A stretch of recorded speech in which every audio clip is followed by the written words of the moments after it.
आप सभी भाई बहनों का आध्यात्मिक ज्ञानात्मक चैनल की ब्रेकिंग आध्यात्मिक न्यूज ज्ञान कक्षा में एक बार फिर स्वागत है। आज की चर्चा का विषय एक बहुत ही सरल शब्द है और वो शब्द है सहयोग। इन सभी स्थितियों को आपको में ज्ञान पूर्वक समझना है, क्योंकि हमने इसको देखिए सफेद रंग से लिखा है और सहयोग शब्द अपने आप में एक सात्विक शब्द है और सह शब्द को और योग शब्द को थोड़ा हमने अलग कर दिया है और इन दोनों के मध्य हमने दो जमा के निशान लगाए हैं और नीचे दूसरी पंक्ति में हमने लिखा है इनके अर्थ और भावार्थ समझे। अक्सर हमारी चर्चाओं में देखिए हम शब्दों के साथ साथ विशेष महत्व अर्थों को देते हैं और अर्थों से भी अधिक महत्व हम भावार्थों को देते हैं। और अक्सर मैं तो अपनी चर्चाओं में बार बार कहते ही रहता हूँ, शब्दों से 10 गुना अधिक महत्व अर्थों को दो, अर्थों से भी अधिक महत्व 100% उनके भावार्थों को दो। देखिए शास्त्रों में तो कितने ही शब्दों की स्थितियां एक साधारण स्तर पर समझाई जाती है और भौतिक शिक्षा भी आपकी हमारी सारी शब्दों पर ही टिकी है। चाहे अध्यापक बोलता है, चाहे एक ब्लैक बोर्ड पे लिखते हैं।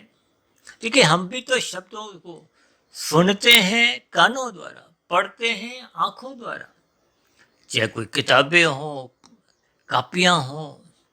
देखिए ये बहुत ही सरल स्थिति है। इसको भौतिक एक शिक्षा के रूप में भी आप ले सकते हो और शास्त्रों का ज्ञान विज्ञान जब हम समझने का प्रयास करते हैं, चाहे गुरु द्वारा चाहे शास्त्रों को पढ़ते हुए, इन सभी स्थितियों को आपको में ज्ञान पूर्वक समझना चाहिए। इसलिए हमने आज सहयोग शब्द का देखिए अलग एक स्थिति। देखिए सह शब्द एक वर्ण है, यानी कि सह शब्द अपने आप में अकेला नहीं इस्तेमाल होता। हालांकि सह के साथ देखिए कुछ ना कुछ शब्द, अब जैसे सहज के साथ जा जुड़ जाए तो सहज बन जाता है, यानी कि एक स्वाभाविक स्थिति। इसी तरह आज हमने देखी ये जो सह के साथ जोग की स्थिति लिखी है। अब योग शब्द तो अक्सर हम अपनी चर्चाओं में आत्मा और परमात्मा की सम्मुखता से जोड़ते हैं, यानी कि जब आत्मा परमात्मा के सम्मुख हो जाती है तो ये एक परम स्थिति है। देखिए गीता में तो कर्म योग, ज्ञान योग, भक्ति योग की स्थितियों को विशेष महत्व दिया। जब तक आपके हमारे जीवन में योग की स्थितियां अपना स्थान नहीं लेती, चाहे वो कर्म योग की हो, चाहे वो ज्ञान योग की, चाहे भक्ति योग की। ये तो देखिए कर्म योग एक आरंभिक स्थिति है, ज्ञान योग और आगे की स्थिति है और भक्ति योग और आगे की स्थिति है। कभी कभी हम देखिए इन सभी स्थितियों को कुछ गाड़ी के गियर से भी जोड़ देते हैं मात्र समझाने के लिए। जैसे आज हमने देखिए सह और योग को थोड़ा अलग कर दिया और बीच में दो जमा के निशान लगा दिए। है तो शब्द देखिए सहयोग, और सहयोग में देखिए विभिन्न प्रकार की एक सात्विक स्थितियां आपके हमारे जीवन में सहज ही बनने लगती है। क्योंकि जब जब हम दूसरों का सहयोग करते हैं किसी भी स्तर पर, आर्थिक स्तर पर चाहे करें, देखिए समाज में जब हम निर्बल मनुष्यों की सहायता करते हैं तो ये भी एक सहयोग की स्थिति है। भारत जैसे देश में तो देखिए भंडारों की स्थितियां अक्सर आप देखते ही हो, अन्न का मुफ्त में एक वितरण सा होता है। अक्सर आप सड़कों में कुछ ऐसी स्थितियां देखते हो। और इसी तरह लोग देखिए शिक्षा के स्तर पर, वस्त्र के स्तर पर और भी विभिन्न स्थितियों में मनुष्य निर्बल मनुष्यों की सहायता करते हैं, सहयोग देते हैं। और ये जो आपसी सहयोग की स्थिति है, जब संसार में अलग अलग देशों के बीच में भी बनी रहती है और एक देश के बीच में अलग अलग राज्यों में भी सहयोग की स्थितियां होती है। अभी कुछ दिन पहले देखिए भारत में, दिल्ली में कुछ जल के बंटवारे के ऊपर राज्यों में कुछ एक अलग एक स्थितियां उत्पन्न हुई। देखिए सहयोग अपने आप में एक परमात्मा से जोड़ता है, ये एक सात्विक स्थिति है। जैसे कहते हैं ना आपसी सहयोग बढ़ाओ। देखिए परिवार में भी 6 सदस्य हैं तो आपसी सहयोग से ही परिवार में एक सात्विकता बनती है, भाईचारा बना रहता है। इसी तरह गली मोहल्ले में एक दूसरे पड़ोसी का सहयोग होने से सबके जीवन में खुशहाली बनी रहती है। इसी तरह शहर में, एक राज्य में, एक देश में और पूरी पृथ्वी पे मनुष्य अपने आप में एक सर्वश्रेष्ठ योनि है। इसको कर्म योनि से जोड़ा गया और कर्म सहयोग की भावना से होना चाहिए। अब देखिए ना, लाल बत्ती हरी बत्ती पे अक्सर बहुत सी स्थितियों को एक समझाने का प्रयास धर्म से करते हैं। देखिए, लाल बत्ती पे आप रुकते हो, हरी बत्ती पे आप चलते हो, तो ये आपसी एक सहयोग है। समाज में भी देखिए, शास्त्रों में कहा है ना, ब्राह्मण क्षत्रिय वैश्य शूद्र, ये कर्मों के आधार की स्थिति है। ये आपसी एक सहयोग की स्थिति है। इन सहयोग की स्थितियों को आपको भी ध्यानपूर्वक समझना चाहिए। यानी कि इस सह और योग की स्थिति में एक परमात्मा की एक शक्ति विद्यमान रहती है। देखिए, सात्विक स्थिति अपने आप में ही प्रकृति का एक शुद्ध गुण माना जाता है। और ये जो हम कहते रहते हैं ना, सूर्य निकलने से पूर्व के जो 2 घंटे 40 मिनट की स्थिति है, वो एक सत्वगुण की शुद्धतम स्थिति है, ब्रह्म मुहूर्त कहा जाता है। उस स्थिति विशेष में परमात्मा से जुड़ना आसान होता है। ये देखिए, सहज शब्द अपने आप में, जैसे अभी मैंने कहा ना, सहज शब्द है, एक सहयोग तो अब हमने लिखा ही है, सहनशीलता से भी लिया जाता है। अक्सर हम कहते हैं ना, एक सहपाठी, यानी कि जो साथ साथ पढ़ते हैं। और दूसरी विशेष बात, ये सहयोग में देखिए 2 या 2 से अधिक स्थितियां, चाहे वो मनुष्यों के स्तर पे हो, चाहे वो किसी संस्था के स्तर पर हो, तो हम बड़ी बड़ी उपलब्धियां आर्थिक स्तर पर भी प्राप्त कर लेते हैं। ये जो जितने भी आविष्कार होते हैं, ये आविष्कार भी देखिए, इसके पीछे एक सहयोग का एक मूलभूत नींव है, स्तंभ है। उस सहयोग के बिना देखिए, स्थितियों के जो एक विशेष लक्ष्य हैं, उनको आप और हम हासिल कर नहीं सकते। इन सभी स्थितियों को आपको मैं ज्ञान पूर्वक समझना है। इसलिए तो हम बार बार कहते हैं, शब्दों के साथ साथ उसके अर्थ पर आपको हमें ध्यान देना है, क्योंकि शब्द अपने आप में कुछ ना कुछ अर्थ समझाते हैं। फिर अर्थों की गहराइयों में जब हम जाते हैं, तो आपको हमें विशेष प्रकार के एक भावार्थ समझ में आने लगते हैं।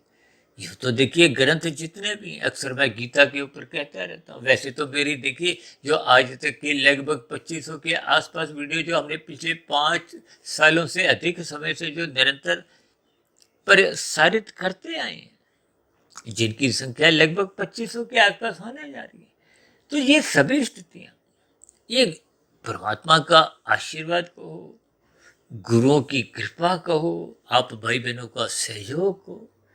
देखिए, सहयोग में ये जो योग शब्द अपने आप में सभी अर्थ समझा देता है। ये एक भावार्थ रूप में आपको हमें समझनी चाहिए। यानी कि हम सभी भाई बहनों को अपने जीवन में इस सहयोग शब्द से शिक्षा लेनी है।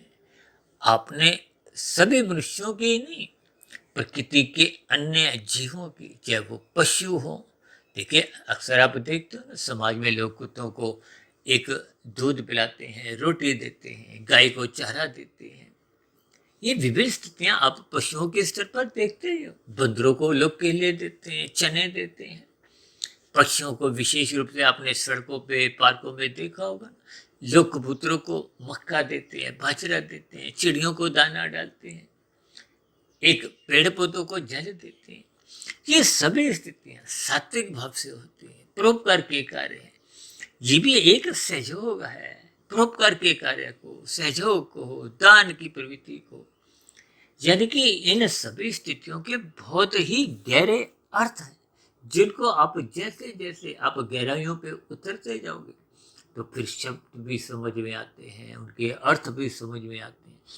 फिर धीरे धीरे आपको हमें अपने मिले हुए जीवन की एक भावार्थ समझ में आ जाता है, उद्देश्य मिल जाता है कि मनुष्य योनि का कितना अधिक महत्व है। और उस मनुष्य योनि के महत्व को यदि हम समझते नहीं, तो आपके हमारे जीवन में एक राशि स्थितियां, भोगों की स्थितियां, ये 5 भोग विषय, गंध, रस, रूप, स्पर्श, शब्द, ये सभी स्थितियां बनी रहती हैं। और ये सभी स्थितियां जब मर्यादित रहती हैं, सतोगुण की लगाम से। देखिए सहयोग में सा शब्द है, ये सा शब्द अपने आप में बहुत ही एक सात्विक स्थिति है। ये सा शब्द जहां भी लगता है देखिए कुछ ना कुछ अच्छेपन से, ये सतोगुण की ही एक स्थिति है।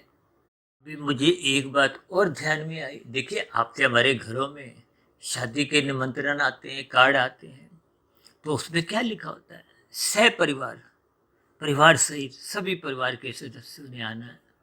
ये स शब्द अपने आप में देखिए सह के साथ है और नहीं है, ये दोनों स्थितियां देखिए सह परिवार में अपने आप में एक निहित होती है। देखिए शब्द जितने भी आप गहरे तल पर सोचोगे तो शब्दों में ही आपको अर्थ समझ में आने लगेंगे, भावार्थ समझ में आने लगेंगे। शास्त्रों का भी देखिए जो शाब्दिक ज्ञान है आरंभिक स्तर पे जब आपको हमें समझ नहीं आता, लेकिन जब हम श्रद्धापूर्वक सत्संग करते हैं तो थोड़े थोड़े शब्दों की जो एक प्रभाव है आपके हमारे जीवन में सकारात्मक रूप से दिखने लगता है। फिर उस पर हम चिंतन मनन करते हैं तो अर्थ समझ में आने लगते हैं। वो चिंतन मनन की स्थितियां निरंतर आपके हमारे जीवन में जब बनी रहती हैं तो उन सभी स्थितियों में अर्थों के साथ साथ फिर भावार्थ समझ में आने लगते हैं। फिर सहज ही मनुष्य के जीवन में एक सात्विक स्थितियां मजबूत बनने लगती है। आरंभिक स्तर पे देखिए जब मनुष्य कोई पाप कर्म करता है तो श्रद्धापूर्वक सत्संग होने से ही वो पाप कर्म करना बंद कर देता है। और इसी तरह जब आप और हम पहले परोपकार के कार्य करे थे और परोपकार के कार्य करते करते जब आपको हमें शास्त्रों का ज्ञान विज्ञान समझ भी आने लगता है, शोध की स्थितियां गहरी अर्थों में अपना भावार्थ समझाने लगती हैं, तो फिर माया से प्रकृति से फिर ज्ञानपूर्वक वैराग्य होने लगता है। और ज्ञानपूर्वक वैराग्य होने से वो जो सकाम भाव से हम परोपकार के कार्य भी कर रहे थे, उन परोपकार के कार्यों में फिर निष्कामता आने लगती है। फल पाने की फिर इच्छा नहीं रहती, भोगने की इच्छा नहीं रहती, परमात्मा को पाने का लक्ष्य बन जाता है। यानी कि वो फिर निष्काम भाव से कर्म यानी कि कर्म योग की स्थिति बन जाती है। कर्म तो हो रहा है लेकिन फल पाने के लिए नहीं।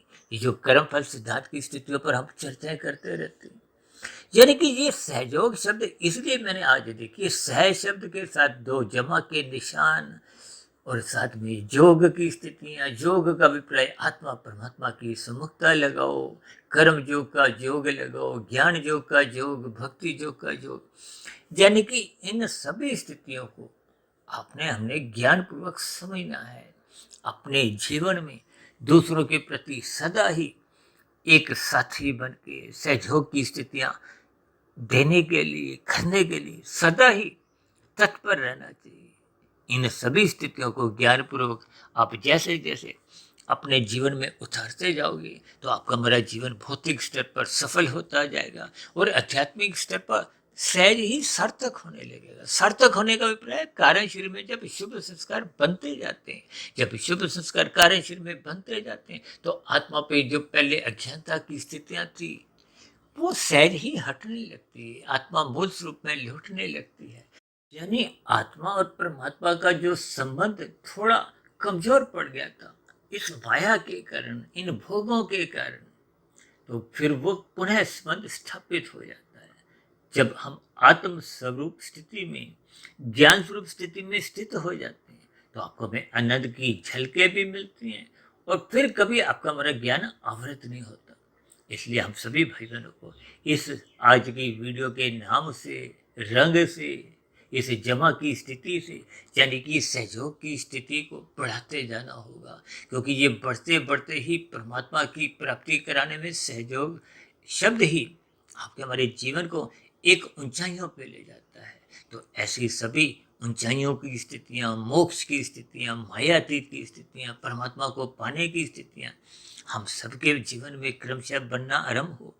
इन्हीं शुभकामनाओं के साथ आज की चर्चा विशेष को अब यहीं विश्राम देते हैं। कल सुबह फिर मिलते हैं ब्रह्म मुहूर्त ज्ञान उपदेश कक्षा में। तब तक आप अपने आध्यात्मिक मित्र सुधीर भाटिया फकीर को इजाजत दें। फिर भी आपकी वीडियो संबंधित कोई मन में प्रश्न उठ रहे हो, कोई मेरी कही गई बातों पर आपकी कोई आपत्ति हो, तो आपके प्रश्नों का, सुझावों का और शिकायतों का नीचे दिए गए कमेंट्स बॉक्स पर यह प्रश्नोत्तर ज्ञान कक्षा में सदा ही स्वागत है। आप सभी भाई बहनों को बहुत बहुत शुभ रात्रि, और सुबह ब्रह्म मुहूर्त में उठने के लिए, सहयोग की वृत्ति जगाने के लिए मेरी ओर से बहुत बहुत शुभकामनाएं। इस चर्चा विशेष को ध्यानपूर्वक सुनने के लिए आप सभी भाई बहनों का बहुत बहुत धन्यवाद।